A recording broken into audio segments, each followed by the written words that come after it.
Assalamualaikum warahmatullahi wabarakatuh. Waalaikumsalam warahmatullahi wabarakatuh. Selamat pagi Ibu Fitri Jamila MPD, Kepala SMP Negeri 1 Sungai Tabuk beserta Ibu Desi Arinta MPD. Senang bisa bertemu dengan ibu-ibu pada pagi menjelang siang pada hari ini. Alhamdulillah.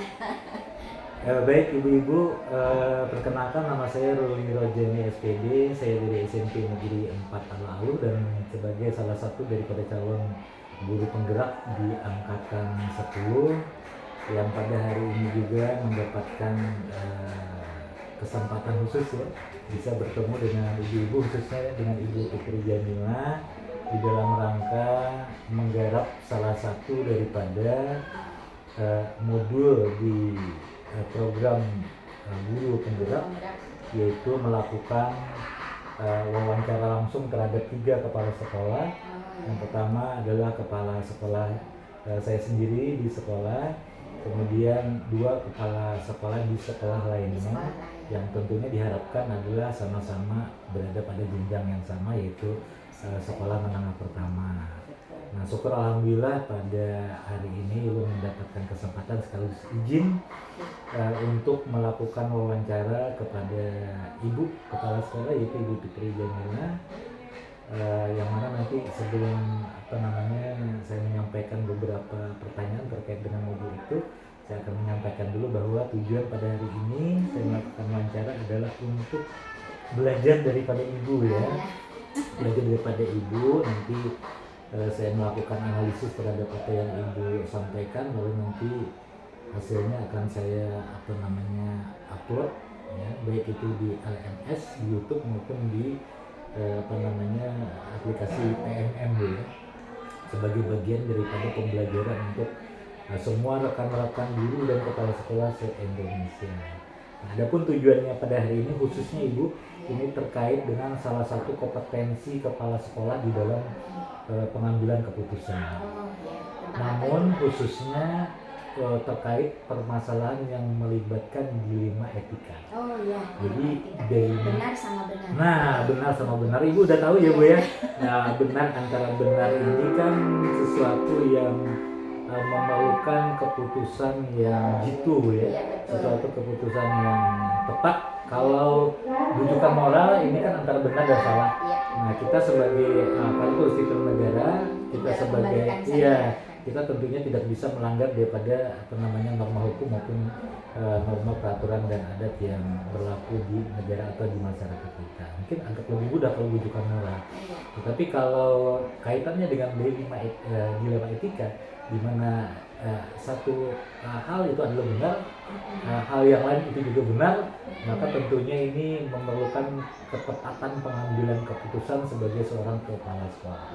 Karena dampak daripada keputusan yang Ibu ambil itu nanti akan besar sekali pengaruhnya, tidak hanya bagi sekolah, mungkin juga akan berdampak kepada orang tua siswa dan masyarakat Bu.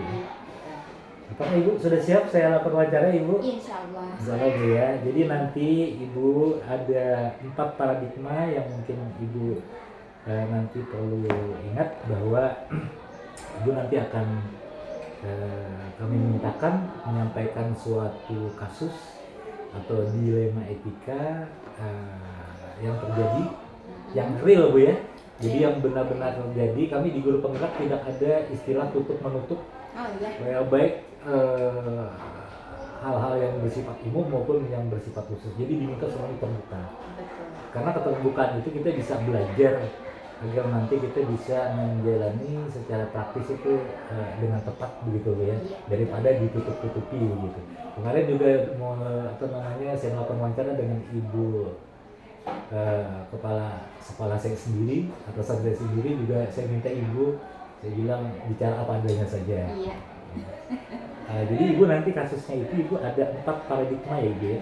Jadi apakah dilema itu terkait dengan individu melawan suatu kelompok, atau ada rasa keadilan dengan rasa kasihan, kemudian kebenaran melawan kesetiaan, ataukah jangka pendek melawan jangka panjang. Nah, mungkin untuk lebih tepatnya kita mulai dari yang pertama Ibu ya. Mungkin Ibu bisa sampaikan dulu Bu, apakah Ibu selama ini menjadi kepala sekolah, salah satu contoh saja Bu ya, dilema etika yang pernah ibu hadapi, mungkin yang paling bagus itu yang terberat ya, antara yang benar dengan yang benar gitu. Lalu bagaimana ibu menyikapi daripada terjadinya dilema itu, kemudian mengambil suatu keputusan yang tepat. Silakan ibu. Iya, baik Pak Ruli. Kalau kasus dilema etika, sebenarnya dilema etika ini kan itu tadi kita memerlukan kehati-hatian di dalam pengambil keputusan. Iya betul. Saya ambil contoh begini, mungkin ini Ibu Desi juga tahu nih ya, kasusnya siswa kita masih ada ini. Karena iya, jadi Pak ya, jadi kami ini dalam PPDB kemarin itu menerima siswa ibu, satu orang siswa ibu gitu. Selama berjalan, ini ceritanya dulu ya, selama berjalan ternyata baru 2 minggu siswa tersebut berada di kelas 7D, anak tersebut sudah 4 kali gitu dipanggil. Berarti selesai PPDB? Selesai PPDB, sudah belajar 2 minggu kan? Udah masuk proses Sudah pembelajaran masuk, ya? Betul, jadi sudah belajar 2 minggu. Anak itu sudah 4 kali masuk ke ruang ke BK, terus ke ini dalam waktu 2 minggu. Dalam waktu 2 minggu udah 4 kali panggilan bu ya? Betul, panggil betul. Nah, dan kasusnya itu sama. Anaknya ini ternyata dia mulai dari jenjang sebelumnya. Jadi anaknya ini suka apa ya? Dari SD atau dari SD, jenjang sebelumnya kan SD. Oh, dari SD ya. Jadi anak itu kelihatannya mudah terpengaruh, mungkin karena pertama anak itu berkebutuhan khusus Pak, kebutuhan khusus. Kemudian kalau berkebutuhan khusus biasa aja, mungkin kami juga punya ada beberapa gitu, tapi selama sejauh ini sih tidak ada masalah. Karena kita kan sekolah inklusi, jadi wajib menerima sejauh anak tersebut tidak berkebutuhan khusus yang termasuk kategori berat gitu. Kita kan harus menerima anak tersebut. Nah, anak ini kategorinya berkebutuhan khusus, terus dia juga apa ya, kasusnya itu sama, yakni dia suka pegang-pegang perempuan. Jadi pornografi gitu ya? Pornografi, ya betul. Jadi nanti mulai dari memeluk, mungkin memegang tangan, menepuk pantat gitu. Jadi, nah itu kasus-kasusnya selama 2 minggu. 2 minggu dengan kasus yang sama, intinya seperti itu. Nah, jadi anaknya ini mudah terpengaruh juga. Jadi jadi kan akhirnya mengalami dilema etika karena ada anak ini. Di satu sisi keberadaan dia di kelas itu membuat khawatir, terutama siswa perempuan lainnya. Kemudian di satu sisi kita harus sedaya mungkin memberikan layanan pendidikan kepada dia, artinya dia jangan sampai putus sekolah kan seperti itu. Jadi dia baru tamat SD, wajar 9 tahun saja belum kelar gitu. Nah, jadi di situ dilema etikanya. Di satu sisi yang benar, kita benar bahwa kita harus menuntaskan dia belajar 9 tahun. Ya kan, harus tetap difasilitasi layanan pendidikan anak inklusinya. Tetapi benar juga bahwa anak ini harus diberikan rasa aman. Ya kan, jadi antara benar dengan benar tuh kasusnya. Jadi anak-anak perempuan di kelas dia itu harus diberikan rasa aman ketika belajar, sementara keberadaan dia di kelas itu tidak memberikan rasa aman. Ya kan, dalam kasus ini. Dan anaknya itu kan karena dia berkebutuhan khusus, kalau anak normal ketika dipanggil sekali saja dipanggil, itu kan dia sudah menghentikan aksinya. Nah, pasti menghentikan aksinya. Kalau ini tidak, dia sebentar ditegur, nanti besok gitu lagi. Jadi selama 2 minggu. Nah, ini kasus menurut saya belum pernah kami menerima murid yang kasusnya seperti ini. Jadi cukup berat ya Bu Des ya. Ini paradigmanya apakah paradigma jangka pendek dengan jangka panjang atau seperti apa Bu menurut Ibu? Jangka pendek, jangka panjang ya. Ya.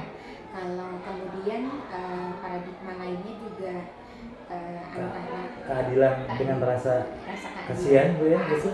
Keadilan dan kasihan juga masuk gitu. Jadi masuk kalau kategori itu. Masuk 2 kategori itu Bu ya. Jadi dengan kasus ini, nah akhirnya kemarin setelah guru BK juga sudah diutus untuk ke rumah, terus menanyakan ke guru wali kelasnya juga, menanyakan ke gurunya di jenjang sebelumnya gitu. Baru jadi kami memperoleh gambaran anak ini gimana. Oh, itu namanya opsi trilema, Bu. Jadi menggunakan unsur ketiga, Bu ya. Iya. Menggunakan unsur ketiga guna memecahkan daripada masalah itu. Seandainya kami pengen cepat gitu, udah diberhentikan aja anaknya kan gitu. Iya, Bu. Jangka pendeknya kan sudah diberhentikan aja anaknya. Dari pertama kita rapat ngurusnya kan. Yang kedua mungkin sudah aman sudah kalau dia keluar kan. Nah, mungkin jangka pendeknya seperti itu. Terus kalau tadi yang antara rasa kasihan dengan ini kan keadilan mungkin lebih menang keadilan gitu. Seandainya kami memutuskan mengeluarkan dia, mungkin menang keadilan, kemudian jangka pendek juga sudah beres gitu kan. Nah, tapi alhamdulillahnya Bapak dan Ibu guru di sini masih tetap tidak mengambil yang jangka pendek, kemudian juga tidak menginginkan keadilannya. Jadi bagaimana caranya, karena dipandang dari sudut ini benar, sudut ini juga benar gitu ya. Jadi di satu sisi begini, nah akhirnya diambillah keputusan anak tersebut tetap dipertahankan belajar di sini, jadi tetap dia bersekolah.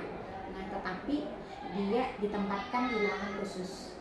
Jadi saat ini anak tersebut sudah hampir 1 bulan, jadi sejak dia masuk sekolah sampai 2 minggu, habis itu sudah sekarang kami tempatkan di ruang guru. Masih anaknya itu kalau mau lihat. Jadi benar-benar kasus real. Oh, jadi anaknya itu nggak belajar di kelas, Bu ya? Tidak. Jadi, belajarnya di ruang guru. Iya, jadi guru itu yang berapa? itu Udah 2 bulan, Bu? Sudah. Udah masuk 2 bulan? Udah masuk bulan kedua ya. Jadi guru yang tidak mengajar di kelas lain yang kebetulan berada di ruang guru, itulah yang mengajari dia. Jadi dia jam pelajarannya itu tidak ikut teman-temannya. Pokoknya yang guru yang saat ini tidak mengajar di kelas, itulah yang akan mengajari anak tersebut. Sejauh ini alhamdulillah berjalan aman. Cuma anaknya memang karena dia berkebutuhan khusus, yang kadang dia ibu izin katanya mau ke belakang itu beberapa kali gitu. Tapi tetap nanti balik lagi dia. Yang menariknya itu anaknya kayaknya enjoy Pak, malah senang ya. Hah? Di ruang guru malah senang? Di ruang guru, iya, dia belajar sendirian gitu, malah senang. Datangnya cepat dia, terus padahal kalau anak biasa kalau diperlakukan seperti itu mungkin jarang turun dari Bu ya? Betul, dia tidak, malah tambah semangat. Oh, tambah semangat Bu ya? Karena itu tadi dia kan berkebutuhan khusus ya. Jadi sempat juga ada keraguan beberapa guru bahwa kayaknya Bu tidak berkebutuhan khusus ini anaknya, biasa aja. Tapi setelah duduk di sini dia melihat bagaimana dia keseharian kan di ruang guru, itu akhirnya semua guru sepakat memang anaknya berkebutuhan khusus. Kemudian sebenarnya kami sih pengen Pak, kayaknya anak ini mungkin nih kemungkinan itu sudah terpapar pada itu mungkin sudah lama kayaknya anaknya ini terpapar, dan kami kesulitan juga mencarikan solusi untuk anak ini. Jadi sejauh ini itulah yang kami lakukan, dia tetap belajar tapi di ruangan khusus, jadi jadwal pelajarannya juga khusus, tapi dia tetap bersekolah gitu. Jadi win-win solution, jadi anak di kelasnya tetap aman belajar, dia sendiri tetap belajar karena itu tadi yang luar biasanya itu tadi 2 minggu dia baru bersekolah sudah 4 kali dengan kasus yang sama gitu. Jadi sudah tidak memungkinkan lagi. Jadi itu solusinya.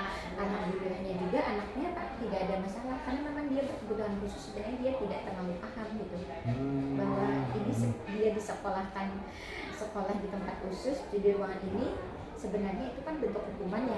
Sebenarnya kalau anak normal lain memandang, tapi dia justru menikmati Bu ya? Menikmati, dia senang. Turunnya sungsung, dia langsung begitu datang sekolah itu dia taruh sepeda, naik sepeda, langsung aja masuk ke sini, dia duduk.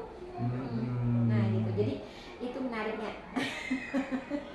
Jadi itu kasus dilema yang baru aja dialami gitu. Jadi kita kembali ke tadi Bu ya. Ada beberapa hal menarik yang Ibu jelaskan, bahwa Ibu mengatakan sekolah ini termasuk sekolah yang termasuk sekolah inklusi ya. Tetapi bukan inklusi yang dalam kategori berat. Untuk anak yang berkebutuhan khusus yang kategorinya berat. Berat itu kayak ini Pak. Misalnya nih tunanetra itu kan termasuk kategori berat. Kami seandainya ada anak yang masuk tunanetra, kami tidak berani. Berarti yang bersangkutan ini tidak termasuk dalam kategori yang berat ya? Tidak. Begitu. Tidak. Karena pertama dia bisa membaca, bisa menulis. Cuma itu tadi karena kemungkinan besar karena terpapar sudah lama gitu ya. Itu saya pernah membaca anak yang belum dewasa, artinya di bawah 17 tahun, ketika dia terpapar, mohon maaf, talent porno seperti itu kan otak manusia ini bagiannya ada 3 kan ya. Otak kecil itu untuk menimbang baik atau buruk, kemudian otak yang besar itu untuk menyaring segala informasi, kemudian ada otak hewan kan yang di bawah ini. Nah itu jadi kelihatan kalau anak ini sejak kecil terpapar film porno tadi, itu otak kecilnya satu sarafnya itu putus gitu. Putus. Jadi akhirnya otak kecilnya itu kesulitan menimbang mana yang benar, mana yang salah. Dia ketika mungkin perilakunya ketika dia memeluk temannya, dia menganggap itu bukan hal yang salah karena sudah terbiasa. Terbiasa gitu melihat tontonan. Dari pihak sekolah sendiri Ibu atau Ibu langsung sebagai kepala sekolah atau wakil kepala sekolah atau Ibu BK atau wali kelasnya pernah nggak Bu melakukan home visit dengan keluarga yang bersangkutan? Sudah ya. Gimana hasilnya? Bahkan sudah dipanggil kemarin. Sudah dipanggil. Terus bagaimana penilaian Bapak Ibu terhadap sikon di keluarganya begitu? Jadi dia keluarga besar Pak. Keluarga besar, semua keluarga itu tinggal di satu rumah. Satu rumah. Ya, ada berapa Bu? Ada acilnya, ada acil tantenya, ada tantenya dari pihak ibu, ada tantenya dari pihak bapak, ada neneknya. Jadi di satu rumah itu ngumpul banyak orang. Kira-kira berapa orang tuh Bu? Banyak sih, 10 dalam satu rumah ya? Jadi ini kategori keluarganya kategori menengah ke bawah atau? Sebenarnya sih tidak miskin amat Pak. Iya. Menengah aja gitu, menengah aja. Cuman belum tahu bagaimana kondisinya, tapi memang seperti itu. Terus ibunya itu kena stroke. Jadi kesulitan ibunya itu memang bisa berjalan, tapi layaknya orang hamil kan. Dan sudah lama itu. Terus bapaknya itu supir truk. Jadi dia berangkat pagi, kadang-kadang pulang tengah malam. Nah, jadi kondisi seperti itu. Kemudian maaf ada salah satu pamannya ya. Yang tinggal di rumah itu juga. Iya, pamannya itu maaf nih, menurut keterangan kebetulan ada guru kami yang tetanggaan dengan anak ini. Pamannya itu dia punya kelainan Pak. Kelainannya itu dia suka mencuri pakaian dalam perempuan. Jadi seputaran situ sudah pernah digebek juga, makanya kata kami kan informasinya, dan di kamarnya itu banyak ditemukan pakaian perempuan hasil curian. Pamannya itu Bu ya? Pamannya. Dan dia tinggal serumah. Jadi kami sudah bisa membayangkan bagaimana situasi dan kondisi mengapa anak ini sampai menjadi seperti itu. Bahkan kadang-kadang pernah anak-anak ini dia nyelutuk, kadang-kadang ada bapak gurunya kan, Pak, ayo Pak kita nonton film bokep dengan apa sih, film bokep atau film apa? Nah itu dia ngajak kaget bapaknya. Jadi sambil ketawa dia gitu, dimarahin sama bapak gurunya, apa itu? Gitu. Jadi kayak gitu, makanya ini kemarin kebetulan ada orang puskes yang datang, ada screening kemarin dari puskes. Itu saya sudah ceritakan sedikit tentang anak ini. Kami minta pendapat dari sisi orang puskes dari sisi kesehatan kan gimana anak ini. Apa katanya? Katanya dari pihak puskes orang tuanya Bu minta membawa anak itu ke sekolah. Psikolog ya. Cuman saya lihat sih dari segi kondisi bapaknya yang harus bekerja keras karena dia supir truk ya. Kalau harus membawa dia tidak turun sehari kan ekonominya gimana. Terus ibunya juga kan kondisinya seperti itu. Jadi kami masih belum, karena baru kemarin kan konsultasi dengan pihak dari puskesmas. Kalau reaksinya Bu dari pada saat dilakukan home visit itu seperti apa Bu? Kalau dari statement keluarganya itu Bu? Ada nggak yang bicara langsung dengan pihak ibu itu? Dengan saya tidak, tapi yang kemarin datang ke sekolah itu kan ke rumahnya itu kan wali kelas. Oh, wali kelas. Lalu apa kata mereka dari pihak keluarga mereka itu Bu? Dari memang sudah keluarganya seperti itu gitu. Oh, memang sudah seperti itu. Sejak SD pun sudah kayak gitu. Oh, memang iya, sudah sejak iya. SD. Jadi apa ya? Nah itu tadi makanya karena itulah akhirnya diambil keputusan.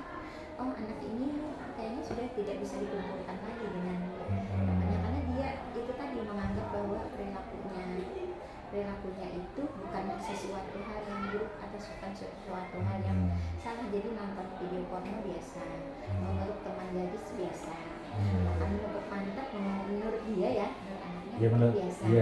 Iya kan dia udah terkondisi untuk melihat itu sebagai sesuatu yang lumrah itu aja. Terus tadi ada yang menarik Bu.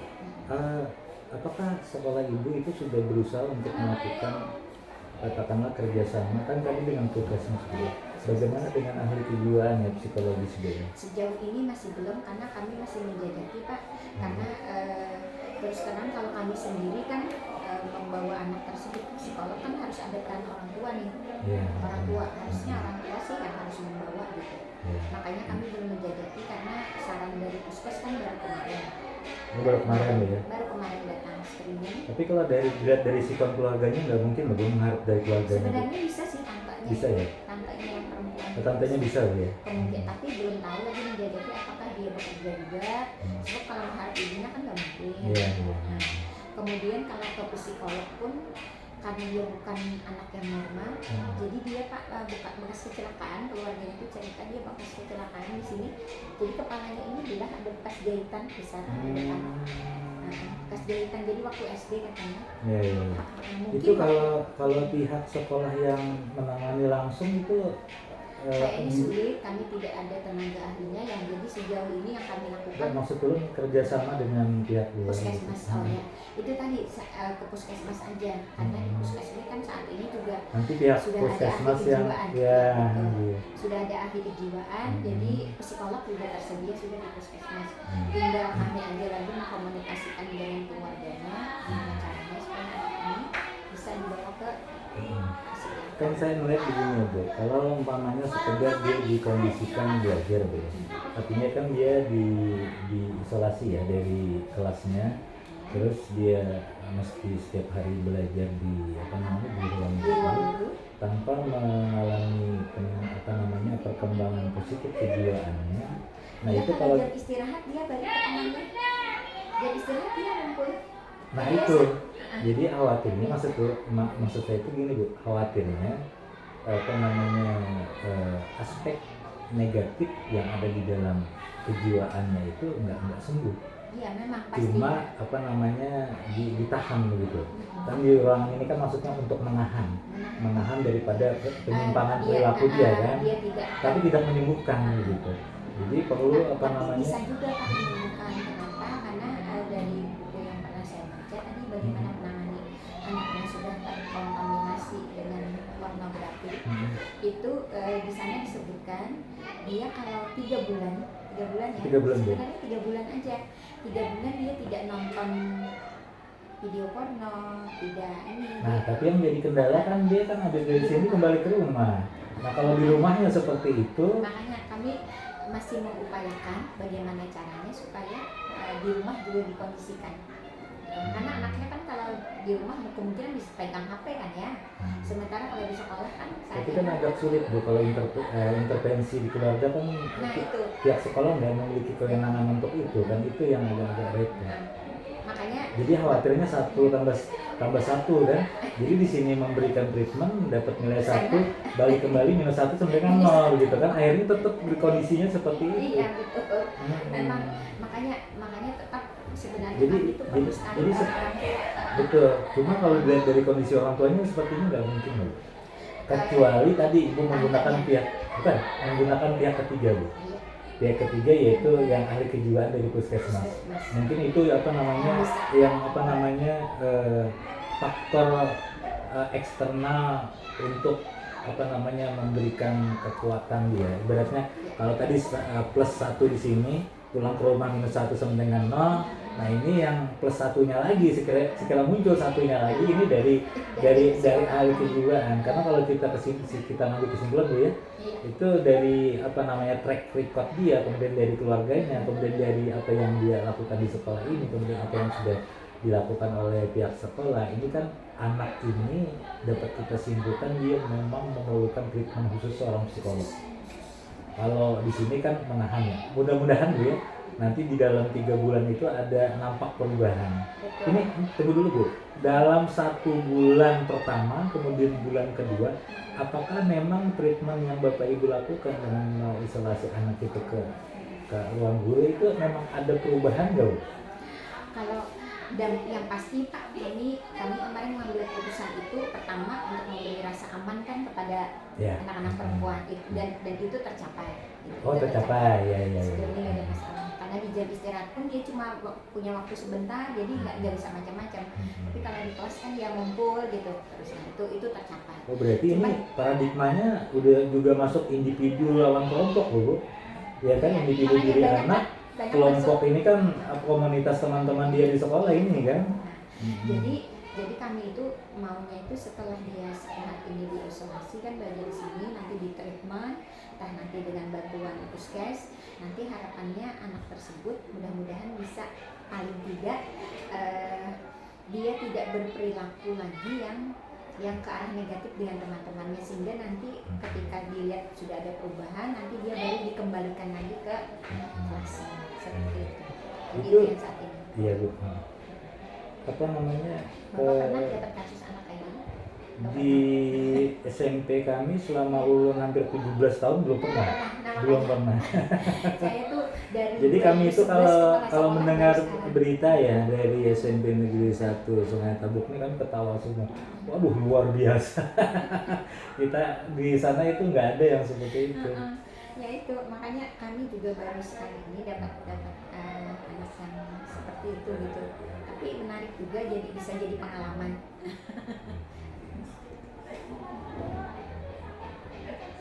Nah ini ada di dalam pengambilan keputusan ya. Kalau 1 sampai dengan 3 ini sudah Ibu jelaskan tadi. Kemudian benar salah uji wajar, regulasi sudah, institusi sudah. Ini untuk uji publikasi Bu. Apakah dari pihak Ibu itu ada memfollow up kasus anak ini di media sosial Bu? Sejauh ini tidak. Nggak ada Bu ya? Nggak ada, masih belum. Kenapa Bu? Mungkin kalau umpamanya antara dipublikasikan atau enggak, Ibu memilih yang mana? Sejauh ini kita yang pasti sebelum mempublikasikan kan kita perlu persetujuan orang tua ya. Siapa tahu kasus seperti ini mungkin kalau menurut anak mungkin tidak apa-apa karena dia tidak paham ya, kurang begitu paham. Tapi kalau menurut orang tua misalnya ini merupakan sesuatu yang memalukan, itu yang masih jadi masalah dipublikasikan atau tidak itu tentunya nanti ada harus diskusi. Iya, harus diskusi dulu ya. Kemudian kami juga harus menimbang ada manfaatnya tidak dipublikasikan gitu. Ada manfaatnya tidak. Menurut Ibu keputusan yang Ibu ambil begitu ya sebagai kepala sekolah dengan melakukan treatment itu terhadap anak, kemudian kerjasama dengan orang tua, dengan pihak puskesmas, itu apakah sesuai dengan katakanlah Ibu memiliki seorang ya katakanlah panutan, kita pesan Ibu, apakah Bu Penny atau siapa yang dia itu memang kalau berada di dalam situasi kondisi seperti itu akan memutuskan hal yang sama? Ada figur seperti itu? Iya betul. Kalau figur itu ya jelas patokan kita kan dari kepala dinas ya. Bukan yang pasti beliau dalam setiap kesempatan setiap beliau menyampaikan sambutan itu beliau selalu mengarahkan bahwa beri pelayanan yang terbaik untuk peserta didik, kan seperti itu. Kuncinya itu ada di sana, jadi beri pelayanan yang terbaik untuk peserta didik. Jadi kami mengambil seperti itu, berarti bagaimanapun kondisi peserta didik gitu ya, termasuk mungkin anak kami ini yang berkebutuhan khusus itu, kami tetap bagaimana caranya bisa memberikan layanan pendidikan. Apalagi ada atau seperti istilah orang Banjar bilang wajah sampai ke puting. Jadi kami dengan bantuan seluruh dewan guru, persetujuan seluruh dewan guru juga, jadi tetap kami merujuk kepada kebijakan dinas pendidikan, artinya memberikan layanan yang maksimal. Kemudian apalagi kalau anak tersebut jangan sampai putus sekolah, bagaimanapun kondisinya jangan sampai dia putus sekolah gitu, karena sejauh ini sudah bisa tertangani ya, memberikan rasa aman kepada ini anaknya juga, dia malah lebih senang kayaknya berada di sini gitu, karena dia semangat. Seandainya dia tidak turun itu kan masalah juga bagi kami, tapi ternyata anaknya malah senang. Karena dia merasa diperhatikan kalau di sini Pak. Kan Bapak Ibu guru nanti dia nyapa misalnya Ibu Lita, Ibu Dese. Apalagi ditunjang dengan treatment ahli psikologi loh. Iya, jangan bisa sembuh loh dia. Makanya tinggal nanti menjadi. Kan dia ketika di treatment, di isolasi di ruang terpisah, dia psikologisnya justru positif, dia menerima itu dengan senang. Dia kan bahkan rajin begitu kan. Nah itu berarti dia memiliki keterbukaan untuk dilakukan treatment begitu kan Bu ya. Jadi dia hafal sudah semua guru gitu. Dan bahkan kadang pergantian jam ya, kalau pergantian jam kadang-kadang guru ketika masuk kelas lupa misalnya mengasih pelajaran ke dia kan, dia tuh nagih Pak, jadi nagih Bu atau Pak, Ulum belajar apa katanya. Oh gitu ya Bu ya. Makanya itu hebatnya. Jadi betul. Dan ada yang lucunya lagi Pak, jadi sebelum mulai pelajaran tuh dia selalu ada satu guru itu yang dia selalu pengen guru tersebut yang memulai pelajaran itu mengajak berdoa gitu. Jadi dia selalu minta Ibu Lita, Ulun mau berdoa. Jadi sebelum belajar tuh dia berdoa. Jadi didekati sama Bu Lita kan, ayo baca doa, baca Al-Fatihah dulu, baca dia nyanyi, terus baru baca doa diiringin gitu. Nah setelah itu baru dia belajar. Ini luar biasa sekali Bu ya, keputusan yang Ibu ambil setelah melalui beberapa sebenarnya keputusan Dewan Guru juga. Iya betul. Ini kalau kita simpulkan Bu ya, kalau di dalam prosedur wawancara yang kami lakukan itu, berarti hasil keputusan Ibu itu berbasis rasa peduli Bu ya. Simpulannya seperti itu Bu ya. Berbasis rasa peduli. Di sini kan ada 3 Bu, jadi mesti salah satu saja, tidak boleh lebih. Yang satu simpulannya itu berbasis hasil akhir, kemudian berbasis kalau peraturan nggak mungkin ya, karena itu kan melanggar aturan. Kemudian yang ketiga, yang terakhir itu adalah berbasis rasa peduli. Kalau saya menyimpulkan dari awal sampai akhir, ini rasa pedulian ini lebih condong ya, mewarnai daripada keputusan Ibu dan rekan-rekan di sekolah ini. Dan kita lihat ini memang suatu keputusan yang paling tepat gitu. Tinggal menunggu nanti treatment dari pihak ketiga, opsi kelimanya dari ahli psikologi. Saya yakin itu kayaknya bisa berubah lah nanti. Makanya cuma mungkin enggak persentasenya mungkin enggak terlalu besar, tapi dia akan mengalami peningkatan perkembangan psikologis secara yang lebih bagus gitu. Mudah-mudahan nanti tidak perlu 6 bulan di sini, mungkin beberapa bulan nanti kami pantau, terus sekiranya menurut psikolog mungkin sudah bisa digabung dengan teman yang lain, digabungkan. Terus sejauh ini Pak jam istirahat dia balik itu keluar istirahat, kan belnya bunyi kan, istirahat katanya, dia langsung aja main ke teman-temannya gitu. Nanti selesai istirahat dia balik lagi ke sini. Ya mungkin itu saja Ibu wawancara yang dapat saya lakukan. Memang ada beberapa hal lain yang ada di dalam wawancara, cuma fokus di dalam wawancara itu adalah itu, yaitu bagaimana seorang kepala sekolah memiliki kompetensi atau dia berkompetensi di dalam mengambil keputusan yang tepat berdasarkan nilai-nilai kebajikan dengan 4 paradigma itu.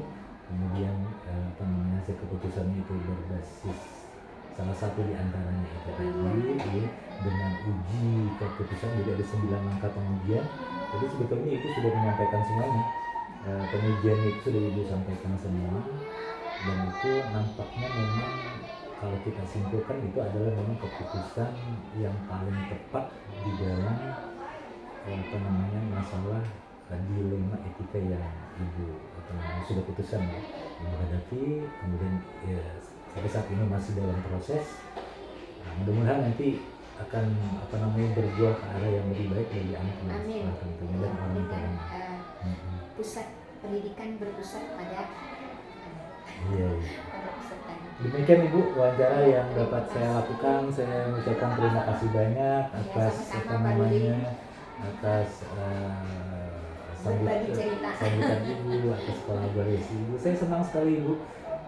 Di sekolah juga saya selalu menyampaikan seperti itu, bahwa waktu kemarin ya saya melakukan wawancara dengan salah seorang guru untuk melakukan